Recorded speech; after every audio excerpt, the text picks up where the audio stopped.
Imagine you've built an empire. Millions of dollars, billions of visits, you have the #1 game on Roblox. And then, just like that, you lose it all. This is the story of how some of Roblox's biggest games ever rise to the very top only to crash and burn for reasons you would never, ever expect. So let's just dive right in. How does a digital titan, a game that feels completely untouchable, just vanish? It's a mystery that seems to play out again and again on the platform. And trust me, the answer is more shocking than you think. And look, we're not talking about small, forgotten games here. We are talking about literal cultural phenomenons, games with over 1 billion plays. That's the scale of the success we're dealing with, right before a monumental fall. To really understand how this happens, our story has to begin with one of the most famous examples of all time, Meep City. Its incredible rise and its tragic fall is the perfect place to start our investigation. You see, Meep City started as just a simple passion project by a developer named Alex Neutron. But even with its basic looks, it offered players something priceless: absolute freedom. You could work jobs, raise a family, hang out with friends. You were in total control. This simple idea made it explode, and it became the very first Roblox game to hit that legendary 1 billion visit milestone. So what was the secret? It wasn't some complex system. No, it all came down to a single brilliant feature: parties. Players could invite anyone to their virtual house and just create their own fun. This made the game completely player-driven, and because of that, it felt infinite. But this is where the story takes a turn, because the one feature that launched Meep City into the stratosphere would also become the seed of its own destruction. Its greatest strength was, tragically, its greatest weakness. The promise of player-driven fun ran headfirst into a really serious problem.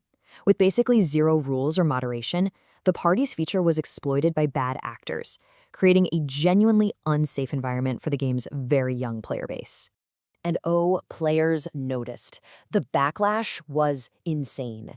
The game that was once this beloved hangout spot became a source of major concern all across the platform. And as the community was sounding the alarm, the developers seemed to be ignoring a massive red flag that was just getting bigger by the day. This created an impossible choice.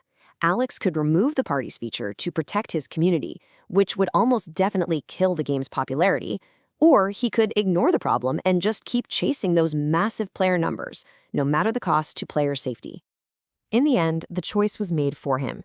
The public outcry became so overwhelming that the game was temporarily taken down. The billion-visit giant, a project he had spent years on, was, for all intents and purposes, dead. But a developer ignoring their community isn't the only way a titan can fall. Let's move on to our second case study, the Pet Simulator franchise. This is a very different kind of tragedy, one driven by a cycle of hype, abandonment, and pure greed. The developer Preston, he perfected this frustrating cycle.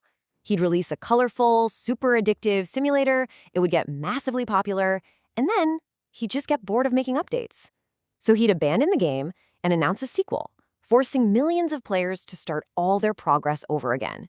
He did this not once, not twice, but 3 separate times. Players eventually just had enough, and it wasn't just one thing. It was broken promises about updates that never came, game passes that felt unfair and predatory, super repetitive gameplay, and even mechanics that felt dangerously close to gambling for kids. This created a huge crisis of confidence. I mean, why would anyone grind for hundreds of hours or spend real money on virtual pets when they knew the developer had a history of just giving up and moving on to the next cash cow? Okay, so we have 2 very different stories with the exact same outcome. One fell because of a safety crisis, and the other fell because of a crisis of trust. Let's perform an autopsy here and find the common thread. For Meep City, the appeal was that social freedom, but the fatal flaw was ignoring player safety in the name of growth. For Pet Simulator, the appeal was that endless grind, but the flaw was breaking player trust in the name of cash. Different motivations, same core issue. And there it is. The single deadliest threat to a massive Roblox game isn't a bug or a rival. It's when developers become so focused on the numbers, the visits, the revenue, that they completely neglect the people who are actually playing their game. So is that the end of the story? Once a giant falls, is it just gone for good? Or is there a path back from the brink? Meep City did eventually return, but with that parties feature permanently removed. And the results? It was stark.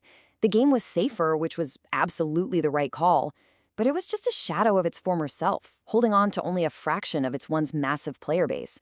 The damage was already done. Preston, on the other hand, seems to be trying to learn from his past. His latest game, Pet Simulator 99, includes things like custom minigames and more side quests to fight that repetitive grind. There's a much bigger focus on community, suggesting he might finally understand what went wrong. Which leaves us with this final, crucial question. The stories of Meep City and Pet Simulator are cautionary tales that show just how fragile even the most incredible success can be. Because in the end, what truly makes a game last isn't just a clever idea or a monetization strategy, but a genuine connection with a community that brings it all to life.